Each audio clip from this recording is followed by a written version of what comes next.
Chapitre 7. La confession de notre foi. Beaucoup de gens ne parviennent pas à recevoir ce qu'ils demandent parce qu'ils n'ont pas compris l'importance de la confession. Hébreux 3.1 parle de la foi que nous professons. Professer signifie aussi confesser. C'est le même mot grec qui est traduit à la fois par professer et confesser. Que signifie ce mot? En grec, ce mot signifie dire la même chose que quelqu'un. Cela veut dire croire et dire ce que Dieu dit à propos de nos péchés, de nos maladies et de tout ce qui est compris dans notre rédemption. La confession est une affirmation d'une vérité biblique que nous avons acceptée.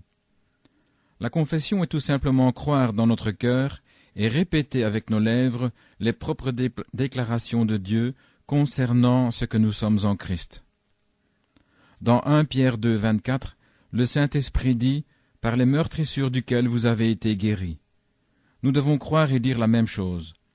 Lorsque ce que nous affirmons est la parole de Dieu, le Seigneur veille sur ce que nous disons pour l'accomplir. Jérémie 1, verset 12. La foi s'exprime toujours par la confession de nos lèvres. Le souverain sacrificateur de la foi que nous professons. Dans Hébreux 3.1, Dieu nous commande de considérer Jésus-Christ, l'apôtre et le souverain sacrificateur de la foi que nous professons. En tant que souverain sacrificateur, Jésus agit en notre faveur en fonction de ce que nous confessons, si cela est en accord avec la parole de Dieu. Paul nous dit qu'il prêche la parole de foi, qui dit ceci: « Si tu confesses de ta bouche le Seigneur Jésus, et si tu crois dans ton cœur que Dieu l'a ressuscité des morts, tu seras sauvé. Car c'est en croyant du cœur qu'on parvient à la justice, et c'est en confessant de la bouche qu'on parvient au salut. » Romains 10, verset 8. La relation entre la confession et la manifestation. Veuillez noter ici que la confession, c'est-à-dire le fait de dire la même chose que Dieu, est faite par la foi. Il faut croire et confesser avant de voir la manifestation. Notre confession de Jésus comme Seigneur vient d'abord, puis Jésus, notre souverain sacrificateur, répond en nous accordant la nouvelle naissance. Ce n'est pas le salut qui précède la confession, mais la confession qui précède le salut. Il est impossible d'avoir le salut sans confesser d'abord Jésus comme Seigneur. La foi, c'est agir en nous appuyant sur la parole de Dieu. Une telle attitude permet toujours à Dieu d'accomplir sa promesse. Que devons-nous confesser? Peu de chrétiens ont compris aujourd'hui la place de la confession dans le plan de Dieu lorsqu'il nous faut saisir ses bénédictions. Quand on emploie le mot confession, beaucoup de gens pensent instinctivement au fait de confesser ses péchés, ses faiblesses ou ses échecs. Mais cela n'est que le côté négatif de la confession. Notre confession négative du péché n'était nécessaire que pour ouvrir le chemin à la confession positive qui mène au salut et à toute une vie où nous pourrons croire dans notre cœur et confesser de notre bouche tout ce que Dieu nous dit dans ses promesses. Nous commençons par confesser le salut et la nouvelle naissance, puis nous continuons en confessant toutes les autres bénédictions qui nous sont promises dans la parole de Dieu. Puis nous devons agir à chaque étape de notre salut, conformément à ce que nous savons. Nous devons croire dans notre cœur et confesser de nos lèvres toute cette parole de foi que Paul prêchait. Il a prêché tout le conseil de Dieu. Il a prêché les richesses insondables de Christ. Il a dit aux disciples qu'il ne leur a rien caché de ce qui leur était utile. Acte 20, verset 20. Tout ce que Jésus a accompli dans son œuvre substitutive est la propriété personnelle de tous ceux pour lesquels il l'a accompli. C'est pourquoi, tout au long de notre vie chrétienne, Dieu nous demande de croire dans notre cœur et de confesser de nos lèvres tout ce qu'il dit que nous sommes en Christ.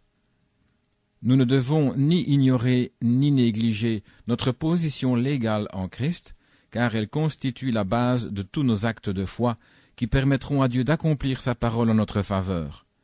Nous devons confesser et murmurer dans notre cœur « J'ai tout pleinement en lui » Colossiens 2, verset 10. Quand nous apprenons que Dieu dit dans sa parole « Je suis l'Éternel qui te guérit », nous devons le croire dans notre cœur et le confesser de nos lèvres. Christ agira alors en tant que notre souverain sacrificateur et l'accomplira dans notre vie.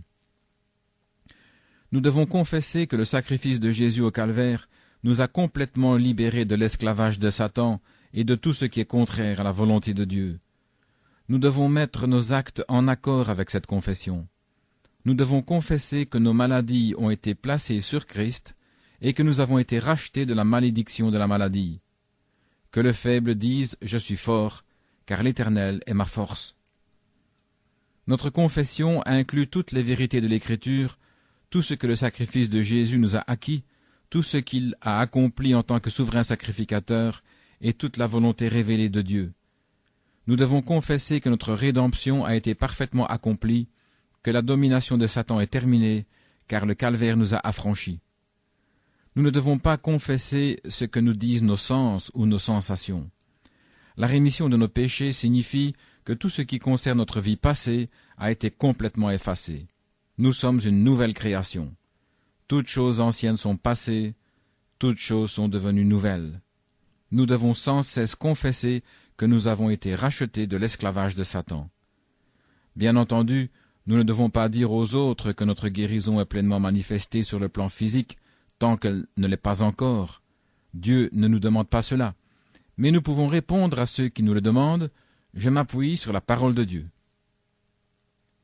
Une mauvaise confession. Nous ne pouvons jamais avancer au-delà de notre confession. Une confession négative nous fera reculer au niveau de cette confession. Nous sommes en réalité gouvernés par ce que nous confessons dans nos lèvres. Notre confession nous emprisonnera si elle est négative et nous libérera si elle est selon la parole de Dieu. Beaucoup de gens parlent tout le temps de leurs échecs et de leur manque de foi. Ils reculent immanquablement au niveau de leur confession. Le fait de confesser le manque de foi augmente l'incrédulité. Chaque fois que vous confessez vos doutes et vos craintes, vous confessez en réalité votre foi en Satan et vous niez la puissance et la grâce de Dieu. Quand vous confessez le doute, vous vous liez par vos propres paroles. Proverbe 6, verset 2 dit « Si tu es enlacé par les paroles de ta bouche, si tu es pris par les paroles de ta bouche, lorsque nous mettons la parole de Dieu en doute, c'est parce que nous croyons à quelque chose d'autre qui est contraire à cette parole. Une mauvaise confession ferme la porte à notre Père céleste et ouvre la porte à Satan. Nous devons refuser dorénavant de faire la moindre confession négative. Une fois que nous avons compris que nous ne pouvons pas aller au-delà de notre confession, nous pouvons être en mesure d'être utilisés par Dieu. La maladie peut augmenter son emprise quand nous confessons le témoignage de nos sens. Les sensations et l'apparence extérieure n'ont rien à faire dans le domaine de la foi. Le fait de confesser la maladie revient à signer le reçu prouvant que vous avez accepté un paquet poste qui vous était adressé. Satan est alors en possession de votre reçu qui prouve que vous avez accepté son paquet. N'acceptez rien de ce que Satan vient vous livrer. La Bible dit « Ne donnez pas accès au diable ». Si quelqu'un parle, que ce soit comme annonçant les oracles de Dieu. 1 Pierre 4, verset 11. Dans Éphésiens 4, 29, le Seigneur nous demande de ne dire que des paroles qui servent à l'édification. Nous ne devons pas rendre témoignage à notre adversaire. Nous devons agir dans la foi, parler dans la foi et penser dans la foi. Dans Philippiens 4, verset 8, le Saint-Esprit dit « Au reste, frères, que tout ce qui est vrai, que tout ce qui est honorable, tout ce qui est juste, tout ce qui est pur, tout ce qui est aimable, tout ce qui mérite l'approbation, ce qui est vertueux et digne de louange, soit l'objet de vos pensées. » Le Saint-Esprit dit dans le livre des Proverbes « Il est tel que sont les pensées dans son âme. » Dans 2 Corinthiens 10, 4 à 6, le Saint-Esprit dit « Car les armes avec lesquelles nous combattons ne sont pas charnelles, et nous amenons toute pensée captive à l'obéissance de Christ. » Nous devons renverser les raisonnements et donner à la parole de Dieu toute sa place dans nos pensées et sur nos lèvres. Nous devons avoir la pensée de Christ. Jésus n'a pas oublié qu'il s'est chargé de nos maladies sur la croix, et le Saint-Esprit nous commande de n'oublier aucun de ses bienfaits, car c'est lui qui pardonne toutes tes iniquités et qui guérit toutes tes maladies. Les transformations spirituelles et physiques que Dieu veut apporter dans votre vie doivent donc être opérées par le renouvellement de notre intelligence. Romains 12, 1 et 2 dit « Je vous exhorte donc, frères, à offrir vos corps le domaine de nos 5 sens, comme un sacrifice vivant, saint, agréable à Dieu. Soyez transformés par le renouvellement de l'intelligence, afin que vous discerniez quelle est la volonté de Dieu, ce qui est bon, agréable et parfait. Peu connaissent cette loi spirituelle, selon laquelle ce sont les choses que nous confessons qui nous gouvernent. Ce sont les choses que nous confessons de nos lèvres qui dominent réellement notre être intérieur. Faites en sorte que vos lèvres accomplissent leur devoir. Refusez de leur permettre de détruire l'efficacité de la parole de Dieu dans votre situation. Certains confessent de leurs lèvres, mais ne croient pas dans leur cœur. Ils disent « Oui, la parole de Dieu est vraie », mais leur cœur dit « Elle n'est pas vraie dans mon cas ». La confession de vos lèvres n'a aucune valeur si votre cœur refuse de croire ce que vous dites. Demeurons fermes dans notre confession. Hébreux 4,14 dit « Ainsi, puisque nous avons un grand souverain sacrificateur qui a traversé les cieux, Jésus le Fils de Dieu, demeurons fermes dans la foi que nous professons. Il s'agit de la confession de notre foi dans l'œuvre rédemptrice que Dieu a accomplie par Jésus-Christ. Je dois demeurer ferme dans la confession de l'intégrité absolue de la Bible. Je dois demeurer ferme dans la confession de l'œuvre de Christ dans tous ses aspects. Je dois demeurer ferme dans la confession que Dieu est la force de ma vie. Je dois demeurer ferme dans la confession qu'il s'est chargé de mes maladies et de mes douleurs, et que par ses meurtrissures j'ai été guéri. Puisque Dieu le dit, nous devons croire et dire les mêmes choses que lui. Nous devons connaître nos droits, tels qu'ils nous ont été révélés par la parole de Dieu, puis demeurer fermes dans la confession de ces droits. Quand vous lisez que celui qui est en nous est plus grand que celui qui est dans le monde, demeurez ferme dans cette confession.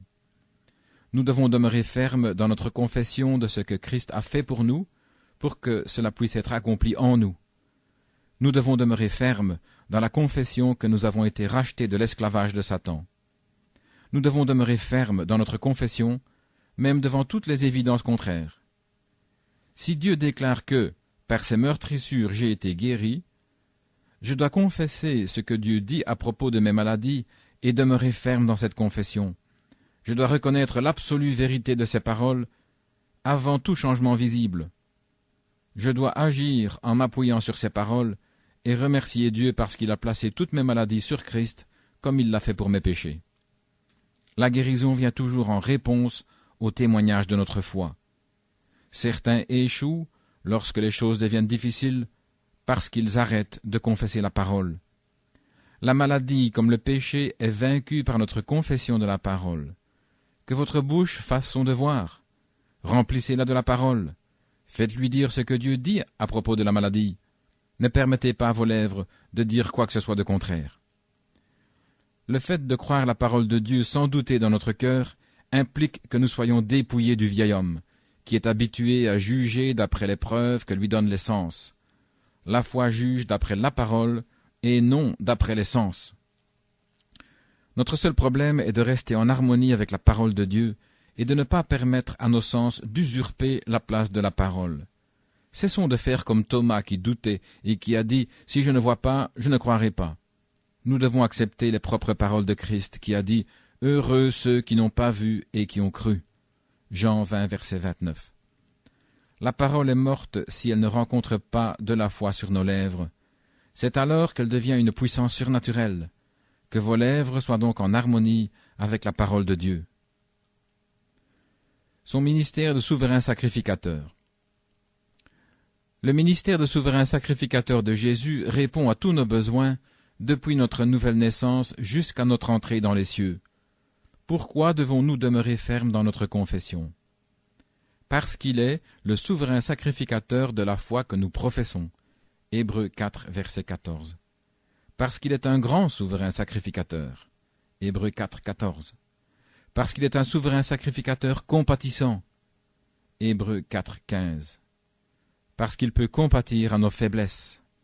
Hébreux 4, 15. Parce qu'il vit éternellement pour intercéder pour nous, il est toujours prêt à nous faire grâce, pour que nous soyons secourus dans nos besoins. Hébreux 4, 16. Notre réussite est assurée. Notre réussite est assurée parce que Jésus est le souverain sacrificateur de la foi que nous professons. Quand vous confessez que par ces meurtrissures nous sommes guéris, et si vous demeurez ferme dans cette confession, aucune maladie ne peut tenir devant vous. La foi consiste alors à remercier Dieu de tout votre cœur pour cette guérison qui n'est pas encore manifestée, mais que vous êtes aussi certain de posséder que s'il était manifesté. La confession de vos lèvres, qui vient d'un cœur qui est dans la foi, vous permettra de vaincre l'ennemi dans tous vos combats. Les paroles de Christ ont brisé la puissance des démons et apporté la guérison aux malades. Elles font de même aujourd'hui quand nous les confessons avec foi. La parole vous guérira si vous la confessez continuellement. Dieu veillera à ce que votre corps obéisse à votre confession de sa parole, car rien n'est impossible à Dieu. Luc 1, verset 37. Le psaume 34, 10 dit « Rien ne manque à ceux qui le craignent. » Si j'ose dire que cela est vrai, et si je demeure ferme dans cette confession, Dieu accomplira ce que j'ai confessé. Rien ne vous établira davantage dans la foi, rien ne fortifiera davantage votre foi que la confession de la parole. Confessez-la d'abord dans votre cœur. Confessez-la à haute voix dans votre chambre. Répétez-la sans cesse. Répétez-la jusqu'à ce que votre esprit soit en accord avec vos paroles. Répétez-la jusqu'à ce que votre être tout entier soit en harmonie avec la parole de Dieu. Les paroles de Christ étaient remplies de sa vie. Si nous agissons selon ces paroles, elles nous rempliront de Christ. Nous devons obéir à la parole comme nous aurions obéi à Jésus s'il s'était présenté à nous de manière visible. Confessons Christ comme Seigneur. Quand nous venons à Dieu pour être sauvés, le Seigneur nous demande de confesser Jésus-Christ comme notre Seigneur et de lui consacrer entièrement notre vie. Il en est de même pour tous les aspects ultérieurs de notre salut.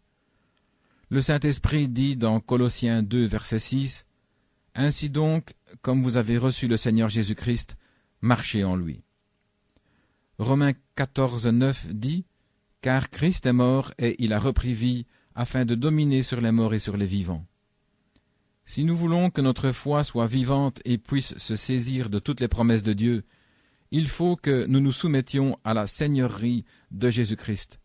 Ce n'est que lorsque nous l'aurons entièrement accepté comme Seigneur que, dans notre vie, qu'il pourra nous guérir, nous baptiser de son esprit, nous donner la vie de Dieu en abondance, être en nous une source d'eau vive qui jaillira jusque dans la vie éternelle, nous permettre de vivre ce que nous sommes en lui, manifester sa personne sous la forme de toutes les bénédictions promises, être lui-même notre force, notre portion, notre tout, nous donner l'usage illimité de son nom, nous donner la puissance de chasser les démons en son nom, nous oindre pour prêcher sa parole, nous donner la puissance d'imposer les mains aux malades pour les guérir, etc. Votre réussite et votre utilité pour Dieu dans ce monde se mesureront aux paroles que vous confesserez et à la ténacité avec laquelle vous demeurez ferme dans cette confession en toutes circonstances. Dieu ne peut pas être plus grand en vous que votre propre confession de ce qu'il est. Face à tout besoin, confessez que l'Éternel est votre berger et que vous ne manquerez de rien.